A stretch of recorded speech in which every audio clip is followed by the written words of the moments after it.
We're live here on TalkErie at the Joel Natalie Show, 429 State Street. It's our Kingdom Financial Group studios here, and we've got a full house because we're excited to talk about this work from Katie Nixon. It's called Silverwork. We want to welcome you back to the show, Katie. Thanks so much for having me. Last time it was over COVID, wasn't it? Right before COVID. I think maybe even a few weeks before COVID. I was talking with you about my one-woman show, 52 Pickup. That's right. Yeah. Oh my gosh. I know. So talk about the kind of the arc, if you will, from that kind of one-woman show, live show, to writing this film. Is there any connectivity there? What I've realized about my work and kind of where my artistic soul gravitates towards is I love diving into really hard, really big feelings. Like all of my work has to do with coping from trauma. I don't really know what that says about me, but that seems to be the thread. I'm catching that. Yes, yeah. Isn't that wild? It is. It is wild because you kind of are like a typical Erie girl, you know. I'm a typical Erie girl with some big feelings. There's nothing wrong with that at all. No. So going from live performance to writing for film, that's quite a left turn. Yes. At Albuquerque, you know what I mean? A little bit. And this short film actually probably feels a little bit like a play in the sense that it's a bunch of vignettes where I essentially took a 750-page novel and took inspiration from that. And our film's only 17 pages, so I can only pick and choose so many moments that mean something to me to put in there. But I know as far as me and kind of my personal work, it definitely feels like a play. For better or for worse, it feels a little like a play. Okay, explain this 750-page novel because yes. I'm uninitiated. Got it. Well, welcome to the Sarah J. Maas fandom and universe. It's good to have you here. So is this something that my daughter would know about, you think? I'm sure. 23 years old? Oh, if she hasn't read them yet, she's seen them on TikTok or on Instagram. They're all the rage right now. So Sarah J. Maas wrote a series, A Court of Thorns and Roses, which is a 4-book series. And this film, Silverwork, is inspired by book 4. Okay. So it's about the sister Nesta and how she goes after going through a war, how she goes to coping through that situation. Wow. Yeah. And so you're seeing how the book had this impact on you, and you felt inspired. I need to write a screenplay about this. I think that was part of it. I don't know if it was in that order. I think actually meeting Braden probably helped inspire it to be a film. We were introduced through Mike Berlin, who's a good friend of my family who Braden works with. And Braden one day was like, I really want to work on something that's fantasy. And I was like, well, I have this story that I love that I know people all over the world have fallen in love with. What if we did something inspired by this story? So that's kind of how it became a screenplay, really. All right, Braden, let's have you jump in. Braden McClain, the director of photography for Silverwork. Again, you're bringing the technology to the piece here. And what were some of your thoughts when you kind of this idea was thrown out to you? Really, it goes into being able to recreate this fantasy world with whatever practical technology that we can be able to throw at it. So right now I work as the director of photography for Chronicles up on WQLN PBS. Wow.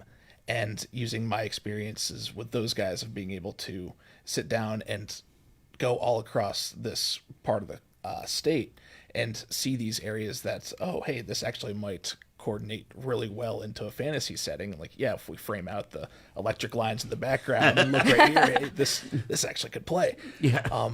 And really just being able to take that and any sort of lighting to get the nice moods correct that we're going for in the script, and really just trying to bring Katie's pages to life as cleanly and beautifully as we possibly can. I don't know enough about the business. I just know a little bit to be scary. When I think about fantasy, I think about tons and tons of CG, computer generated Yep. animation. Are we in? I mean, is there ways to make a natural state look fantasy? That has probably been our biggest, I don't want to call it headache because it will be our greatest strength. But Wasim Rahim plays a character who has wings. He has bat wings. And so we have these puppet wings that he'll wear. And then I'm working with a compositor, David Tate, who I met in New York City at a church there. We met just as friends and have always kind of kept each other in each other's pocket. And I called him the other day. I said, hey, I need you to do a little special effects for me. So he's doing all the compositing and bringing in a team, should we need them, of visual effects people. When you say composite, what does that mean? I think Braden can probably speak more intelligently about that, but go ahead. Compositors, forgive me, any compositors who are listening right now, they kind of have a hand in everything across the visual effects spectrum. Okay. Of being able to take in any sort of assets that have been created, or painting out wires if we're having anybody float off the ground, and really just being able to take a look at the needs of a project that does require VFX and be able to be like, all right, sit down, and this is the route that we're going to take with this. And So they have a punch list. Basically, hey, this film needs a little fixer up in the composite world. Hey, let's go through our punch list. Absolutely. Absolutely. I mean, it's like you got to spackle out the We'll need hammer some marks. spackling. We'll need some spackling. David knows that. Absolutely. Okay. Well, let's invite in our third guest here. And why don't you introduce her, Katie? We've got Laura Renee Mel with us. Laura is an up-and-coming actor in New York right now. I believe they've just come off of booking and performing in 7 off-Broadway shows. And Laura and I met actually through the pandemic. We performed with a company called Virtual Venue Theatricals. And we have actually never met in person, but think so fondly of each other. And I was talking to her about this project in particular, and she's a huge fan of the book series, has actually started writing a fantasy novel, not inspired by, but because of reading this series. And so when we were talking about Silverwork, I said, I need to write you into this. And she is such a good fit for Elaine. And so, Laura, any thoughts on coming into work on Silverwork with me? I am so excited. And I love that you said that you asked me. I feel like I bullied my way into this project because I was so excited. I found out about it and I was like, is there space? Can you maybe? Yes. Yeah. But I think that the script is really, really well written for the goal of the film in taking so much material and making it into something short and focusing on the life of Nesta. It's really smart because it hits on big moments that really kind of curve and wind through her life, through this section of her life. So we see where she comes from and where she ends up, if that makes sense. That's amazing. And so will you come to Erie to shoot your part there, she's Laura? coming. Yes. Okay. Yes. Good. Have car, will travel. I will be there. You better be coming. I'm so excited. Because I think we kind of buried the lead to say, this is your team. You've assembled this team. Production hasn't started yet. It's starting this coming month here. Yes, we're starting, I think, in 2.5 weeks, if our timer is correct. But we've got, I know, Maria Weary's Laura Mel are coming from New York City. Allison Dane is coming from L.A. Wasim Rahim is coming from Atlanta. And then I know some of our crew is coming throughout really Western PA. Yep, everywhere from Pittsburgh to down toward Hershey. And yeah, just a bunch of the people who work in town on different production companies. We're really just pulling together the dream team. Of I'm so glad we're having this conversation because when I talk to directors like John C. Lyons and other members of the Film Society in Northwest PA, it's like I'm always interested kind of in the business, the making of the sausage kind of thing. Here we are. We're putting the ingredients of the sausage together, but we haven't made it yet. For this here. So this is kind of a unique perspective and a unique moment for my audience to say, okay, these are some budding filmmakers. Here's some Erie filmmakers. Here's how they're getting it done. the first question that comes to my mind is, how do you pay for this? What's the business plan when it comes to making a short film like this? What an Katie? excellent question, Yeah. Joel. What an excellent question. I wish my husband here was here to talk about that with me. But as of today, it's official to say that the paperwork has been signed, that I've actually just started a 501c3 Roxxon Productions, which is now the production company who is in charge of Silverwork. Silverwork is being funded by my networking company, Nixon Creative Development, which I started during lockdown so that we could afford to make art, because that is a luxury in itself. Yeah. So between those two companies, and then we do have a Give Butter campaign, and people have been so generous. And if you are looking to contribute to the arts, please stop by my website and social media for that Give Butter link. But people have been so generous, and this book series means so much to people that I know. I had somebody who I work with. They were like, I absolutely love these books. I'm excited for them. Let me give you some money. Yeah. So it's definitely a one day at a time. This is my first time executive producing any film, let alone a short film. So Braden has had to curb a lot of high emotions from me, as well as my husband and our director, Allison Dane. But really, there's no cavalry coming. An independent director said that in some little clip, but there's no cavalry coming. Like, no one's waiting for, oh my gosh, Katie Nixon and Braden McClain and Laura Mel, we've been waiting to see talent like you guys. No one's waiting for that, unfortunately. Yeah. And I think we've been kind of fed that lie, that, it's not going to happen until someone opens a door for you. But unless you open that door's never going to open. That door's never going to exist. But again, you are taking on the risk. You are taking on the stress. Yep. Of being able to pay your bills at the end of the day. Oh, yeah. Because I mean, even if all the labor was free, there is a supplier that Braden's going to need to talk to. That hey, a rental on a camera or rental on a light package is X. You can't get around that, can you, Braden?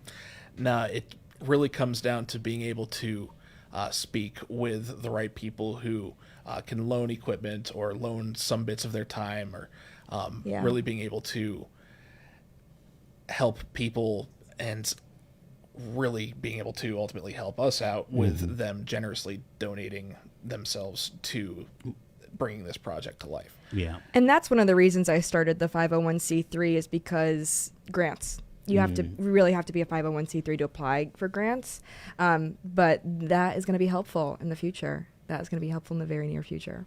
Hang on a moment. We've got to take our first break. It's 4:19. We're talking about making the film Silverwork, and it's inspired by best-selling author Sarah J. Maas. We're all learning a little bit of something here today on the Joel Natalie Show. Stay with us.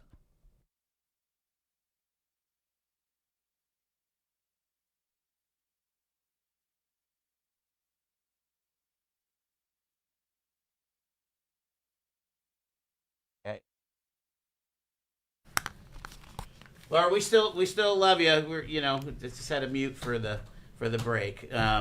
You're doing great, Laura. You too. All right, this is like a 2-minute break here. Let me see here. I'm trying to think of where I want to go next. I think I'd like to talk about if the film, if the assets that are currently in town, are additive to your process, because I keep on hearing like, hey, we're kind of putting a little something together. We've got decent cameras and we've got, lighting packages, and we've got, I don't know if we have a sound stage yet or not, but probably not. Not one that's anything to brag about yet. Yeah. But I don't want to say that live. No, but we're smaller studios, right? But yeah, I mean, the kind of talk about what does it all take, Yeah. I think the really cool thing that Braden's done is that you have all the contacts here, but you're also really well loved. People, even the people who just walked out of your show were like, oh my gosh, Braden, we were literally just talking about you on this show. That's amazing. So like, I don't know, handpicking people that have good rapport and that we being trust. able to establish and to talk about the nice thing of the Erie filmmaking community, that it's small That and would be everybody great. knows each That'd be other. great, yeah. Yeah. Gonna be, yeah. 'Cause, I mean, you got to have a good sound guy. I mean, Yep. You have to have a good lighter. You got to have a good Yeah. best boy and grip and all yeah. that stuff. So We I mean, have the bestest best boy. yeah, that's the bestest best boy. I love We it. have some best boys and girls on our team. We do. That's awesome. Okay, stand by.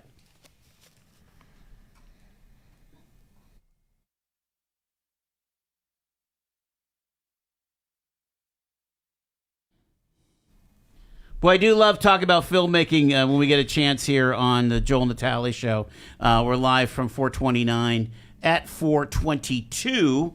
And we have Katie, Braden, and we have Laura and via Laura, you're out in NYC or close? Yes. Or? Okay, in the city. Wonderful. So you have that connection with Katie. You bullied yourself to be on the cast. Those are your words. Those are your words. Oh, I own those words. And talk about your character. Who is Elaine? And this has nothing to do with like Seinfeld's Elaine, right? I mean, No. Right. Yeah. not in the No, least. not the same. Very much not. Elaine is Nesta's sister, younger sister. And Nesta and Farah, who's not in the film, but both of them are constantly looking out for Elaine because she's the youngest and she's constantly seen as the most pure of everyone. And it's this place that I start in is at the very beginning of their relationship, which is a moment when I don't think I should reveal that. Katie, should I reveal that? You can reveal that. We can do a little teaser. We can do a teaser. That's fine. Okay, so we always hear in the novels about the relationship between their mother and Nesta and Elaine, and especially Nesta because the mother puts a lot of pressure on Nesta to be the person who continually networks for the family because whoever she marries is going to either make them look better and give them money and be positive for her, or it's going to not be that. So it's a moment when Elaine wants to take on some responsibility and be there and also be a part of it because she wants to also be seen as special because she thinks that Nesta's kind of a little bit more special than her in that relationship. But sibling rivalry. exactly. But also like she just wants to be a part of it. But they don't want her to be a part of it because she's so pure and they're trying to protect her. So that's the opening and really I know it's fantasy, but does it necessarily always mean something that's from medieval times? I'm sorry, I don't know the Maas novels. Are they what time period are they supposedly be in? Laura, what time period are we supposed to be in? honestly, I would not say medieval. She doesn't specify within the novels themselves, but I would definitely think old school. Right. They don't have cell phones in this series. No, definitely not. Do they have dragons? They could potentially have dragons. The series isn't done, and there have been Sarah J. Maas actually just did an interview. I think it was yesterday, the day before, where she let a few nuggets come out. So there might be some exciting things happening, but there are no dragons, just people with wings right now. Okay. Yeah. All right, so it's just in another. So I'm thinking of Braden. And my heart goes out to Braden because, like, he's got to put this somewhere on, on film. Okay, so people with wings and stuff, and so Braden, my first question is Erie's kind of burgeoning film, infrastructure kind of, is it ready for this moment? I mean, as far as the equipment and the personnel that you need to make this happen. I think that it's actually a very good thing that it's being done here, because right now Erie has such a drive to establish its film scene that you see it with the Erie Horror Fest coming up. You see it. We have so many cons coming to town that there's this thirst and drive for this to become this area that things are shot in. And we've had it before of things being, and we filmed have down all on the Presque looks. Isle. I mean, Yeah. every conversation I have about filmmaking is, you want, if you want total devastation, we've got that. If you want a beach scene in the Bahamas, we've got that basically. As long as you can paint in like The water palm blue. trees. Yeah. That's just it, because we've seen dozens of horror movies shot around this area. We've seen apocalyptic movies shot around this area. And it's like, well, we have a lot more than just things falling apart over here. Right. Like, I think you could do a Hallmark. You go to Northeast. You would do like a Hallmark series. Oh yeah. The grape farmer who fell in love kind of thing. oh, absolutely. Just turn on a Lifetime movie. Northeast and on Bakers, location. yeah. It's a total Lifetime movie network, right? How about like access? I don't think we hit this, but I mean, you have the network of people to work on the film, right? For your absolutely. technical cast. Okay, It's one of those cool things that, because Erie is still a smaller town and its film society is ever growing and constantly bringing in new people, that once you break into the Erie film scene, you really start to make these connections and be able to pull in people who you enjoy working with, or, hey, I know this guy over here who's a great writer, or this person over here who's an editor. I've had the pleasure to work at a couple film production studios around town and with some more independent people, and I've been pulling in just all these people from are they bivocational, if you will, meaning that are they working elsewhere in media and they do this film stuff, or are they working elsewhere like as an accountant and they do film stuff? It really depends, because right now we have a few people who are producers that daylight as producers, but then at night, for example, our gaffer Jesse James, who he right now works as a producer, but he's coming onto this specifically as a gaffer because he wants to build up his gaffing reel. So interesting. And that man, I would have him gaff any single movie. Like, absolutely incredible light design that this man is able to throw out. And I'm so happy to have them on. But it's how so many of these different people are that are coming in. Yeah, we have some people on crew that are coming on as even production assistants who they're bartenders in the daytime. Right, and they're going to be showing up to set wearing an apron half the time.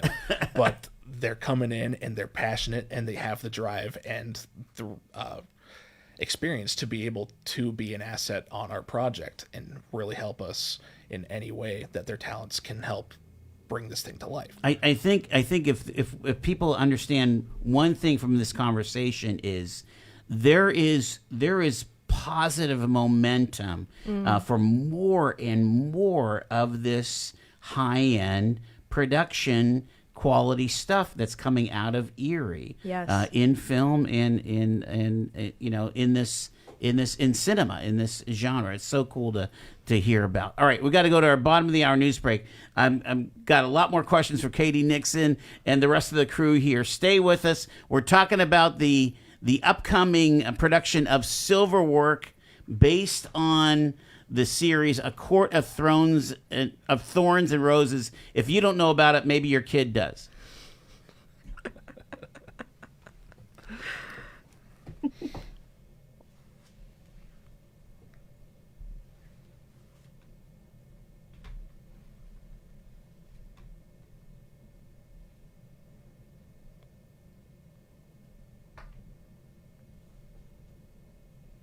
Okay, I'll just turn it off here. For some reason, I lost total control of my...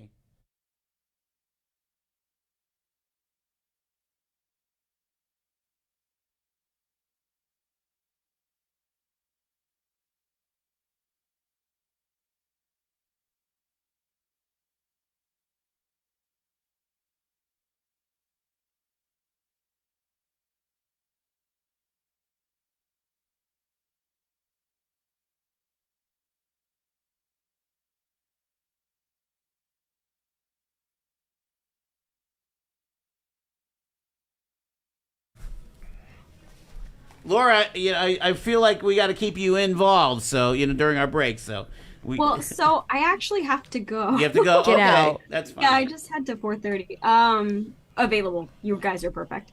Um, so I don't know if you want me to stay on and say goodbye or just like pop off. I think you can pop off. That'd be fine. Yeah, I think we appreciate you taking time. Thank you so much. Absolutely. I'm sorry I couldn't stay longer. Well, and I'm glad we were able to talk about your character before you left. So that was terrific. Thanks, Laura. Take care of yourself. Appreciate it. Thanks. Have fun. Bye-bye. You're gonna love working with her. Yeah. Yeah. Okay, now we'll turn all you guys.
Take her out for coffee or something. Absolutely. It's a Joel Natalie show. We are live from our Kingdom Financial Group studios here at Fifth and State. It's 4:34, and we are talking lights, film, action.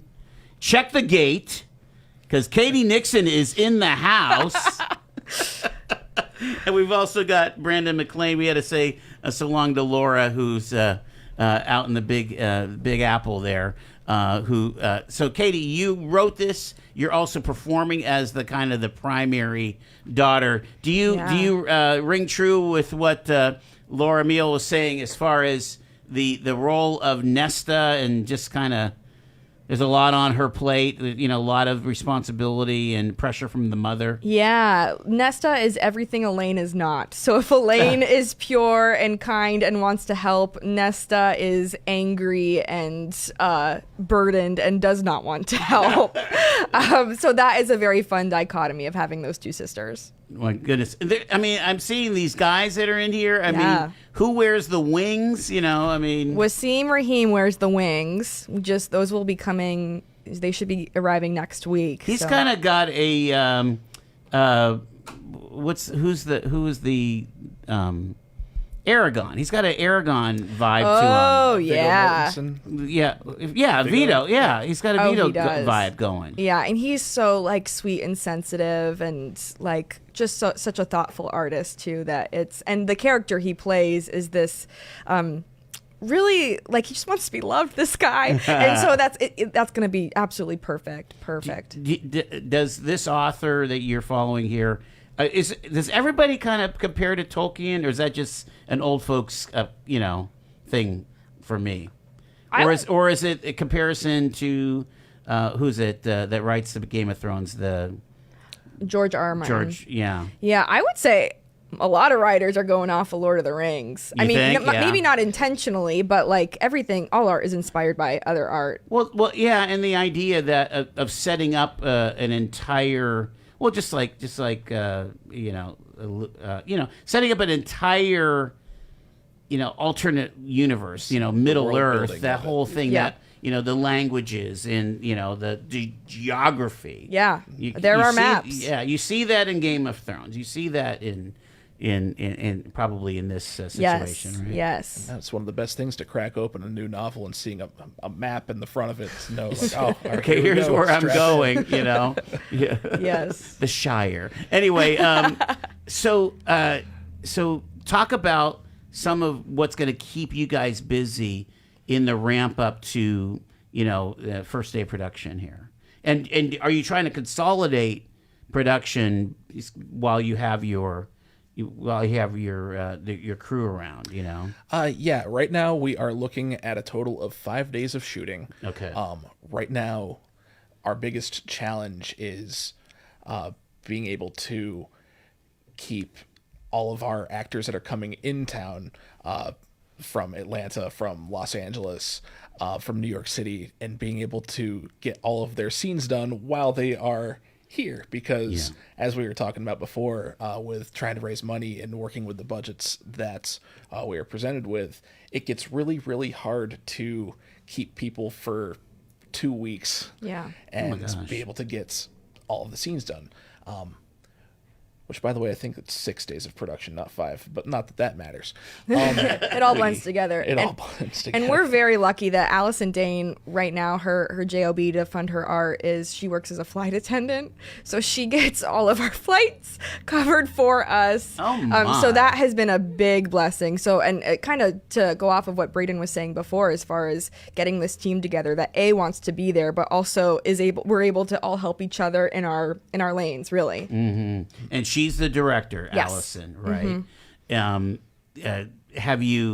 Has she been to Erie? Has she done any of that scouting of these locations? Because you were saying you're shooting in places like Edinburgh and the Watson Curtsey Mansion and so on, right? Yes.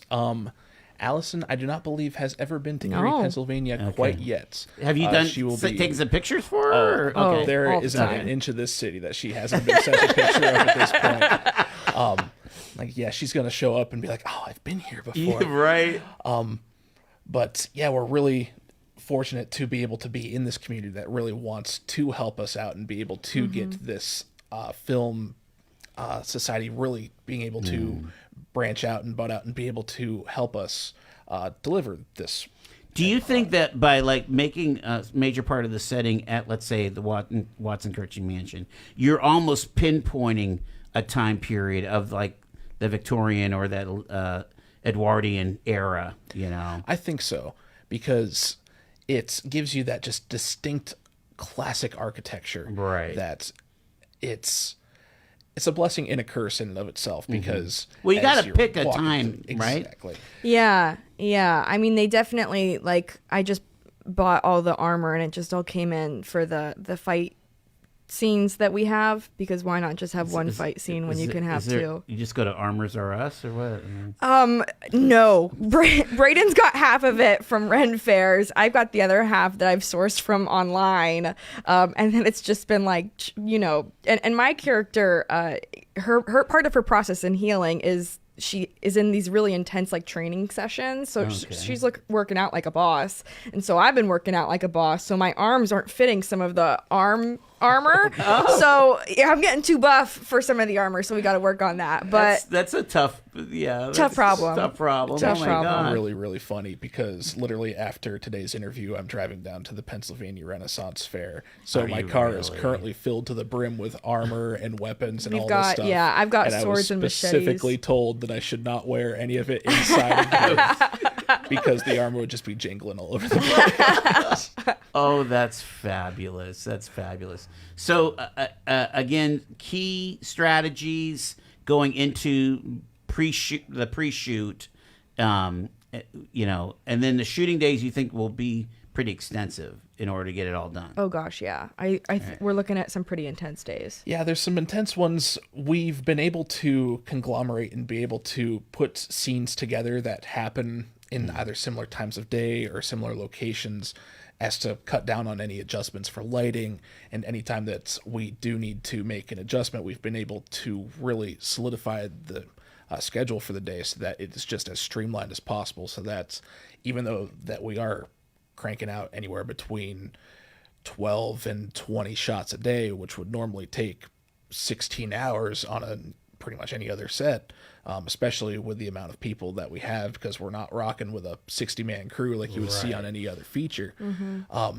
We're really blessed that we're working with the talented crew that we are, that they're dedicated, they know their jobs down to a T, that we're able to look at our shot schedules and set up all the plans and know exactly, all right, we're shooting this until 5:06. All right, we cut there. It's going to take about 23 minutes to set up this light here. It's far side key, blah, blah, blah. All right, you guys go over here, rehearse this. We're going to set up over here while we can and just run it as precision as we can with this entire thing.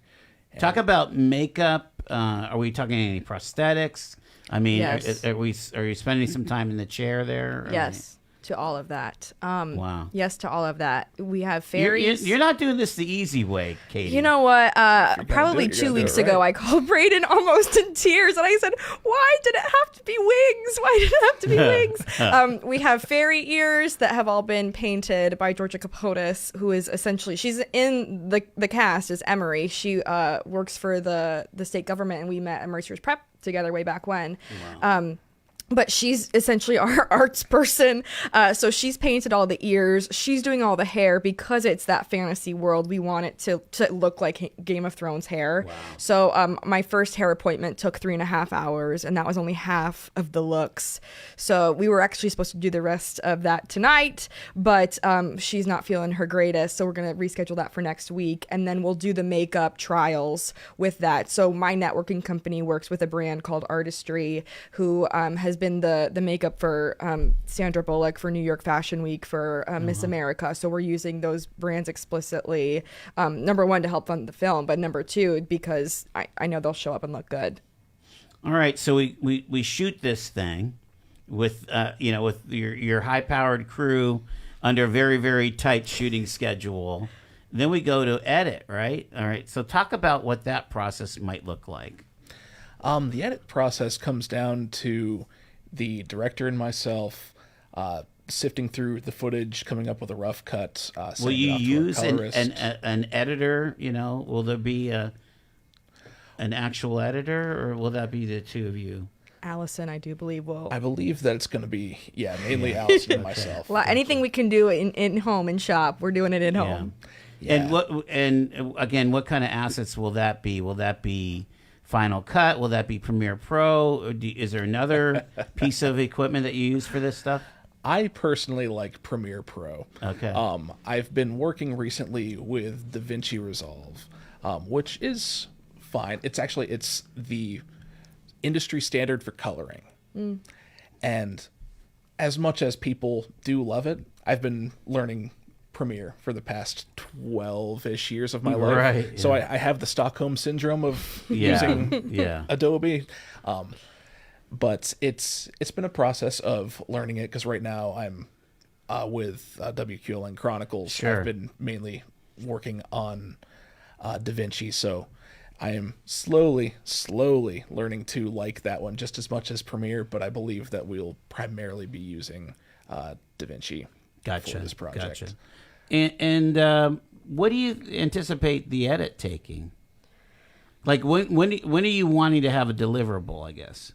We've estimated January. Okay. We're trying to get January. We're trying to have a rough cut of it finished and off to our composers and our VFX artists by the end of November, so that they can then take the couple months to be able to get the VFX up to the standard that we're looking for, as well as any sort of compositions that need to happen with the music, or just any sort of those little final touches that just pop up in the last minute of, oh shoot, we need another 12 hours to export this, or hey, there was a power outage, suddenly this whole thing that was rendering out here needs to be redone, and really trying to just give us as much of a buffer time to be able to provide a deliverable by around January.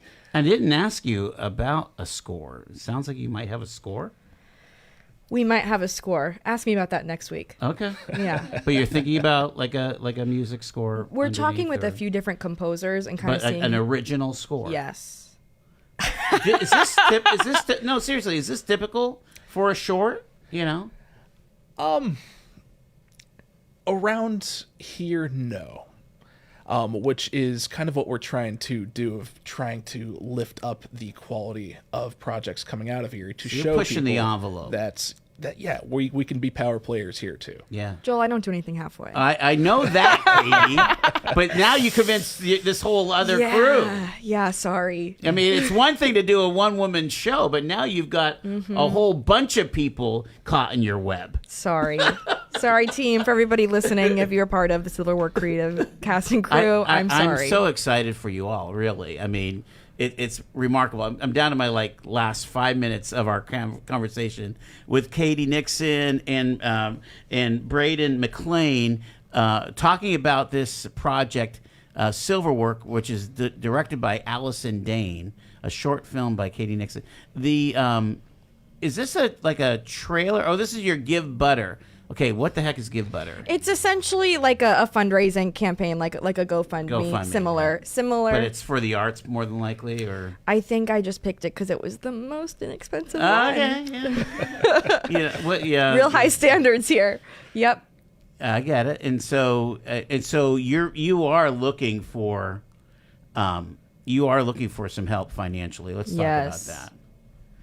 So okay, there's 3 ways to support you. Can you talk about this? Yes. So 3 ways to support. We just dropped our merchandise. So if you hit that link on the website where it says click here for our merch, we have a bunch of different Silverwork designs for cups, for mugs, for hoodies. Nice. And I think they're really pretty in there. A pickleball paddle set? Come on. Oh, come on, pickleball. Come on. I was playing this morning, and I think my husband and I will go play tonight. So that is for the merchandise, and then we have the Give Butter campaign, and that link is also on there. And then I have partnered with my networking company, Nixon Creative Development, where I help get home products and health products to people and help them save money on stuff they're already buying from a grocery store. Oh, okay. Yeah. Wow. And that could be a help towards the filmmaking as well. Yes. I mean, this is how many films get made. Yes. The crowdsourcing situation. And we know of some significant major motion pictures that were crowdsourced, right? I mean, I'm thinking of the one in my world is that, what was the one gosh. You got it. It's the fella goes to college on the West Coast. It's the story of that kind of important author. I'll come up with it. Oh my gosh! But We'll yeah, find it. We'll Yeah. find it. But yeah, I mean, it's a thing. It's absolutely a thing, and I treat all of our donors kind of on a hands-on level. So when you give to Silverwork, you don't just it's not like you just hit the button and never hear from me. You get handwritten thank you notes depending on your purchase. You kind of get this package of your experience for Silverwork, whether it's early access, whether it's access to the to a downloadable file for what will be the score, depending on how much they give. So I'm very hands-on with donors. Wonderful. All right, let's go over all the things again. We're shooting Silverwork in October in Northwest Pennsylvania. mostly in the city of Erie and the county of Erie, basically. And Brandon has got Braden's got all the cool locations. All the best locations we have to offer to bring medieval, fantasy, Victorian, just craziness to the area. Yes, and for those that are fans of A Court of Thorns and Roses, have you been promoting this on like those fan pages yet? A little bit. We've just pre-production has been a learning curve for me. So we will once we get more of the pre-production out of the way, we'll be promoting more on socials. We do have a TikTok, Silverwork Film. We're on Instagram, and so we're excited to get more traction there as well. Gotcha. You know, the one I'm thinking of that's like a duh is basically The Chosen is almost all crowdsourced. Yeah. Oh, yeah. And it's like to the tune of millions Yes. and millions of dollars. And so well done. Yeah. So well done. I mean, incredible. But yeah, there's another one that I'm trying to come up with, but I can't right now. But I'm amazed to have this conversation. I hope that you will keep us informed. You know, maybe maybe we can go on set or something and like talk, absolutely. talk to some folks. I mean, this doesn't happen very often here at Erie. Braden can attest to that, right? Unfortunately, it does not. But we're you're hoping to make it happen a lot more. Yeah, you're blazing a trail. We appreciate it. Katie Nixon, Braden McClain. It is Silverwork, and it's a work in progress, and it's happening. And go to katienixon.net/silverwork to find out more. Thank you, guys. Thank you. You got it. All right, it is 4:53 on Talk Erie.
Shady, like I was saying, yeah, I know just enough about film production to be scary, but in a lot of what I know, harkens back to my days in Nashville in the 80s when I actually did work for a company that produced television commercials, on 35 millimeter film using Panavision cameras, and finally we started saving our money by buying an Aeroflex. I know it sounds ridiculous, right? All these names, Right. but they're real deals. I mean, we did have gaffers and best boys and electricians and the DP, the director of photography in our world there. He was the big cheese. I mean, we had our directors. Our directors were from our company, but everybody else were freelancers that we paid to come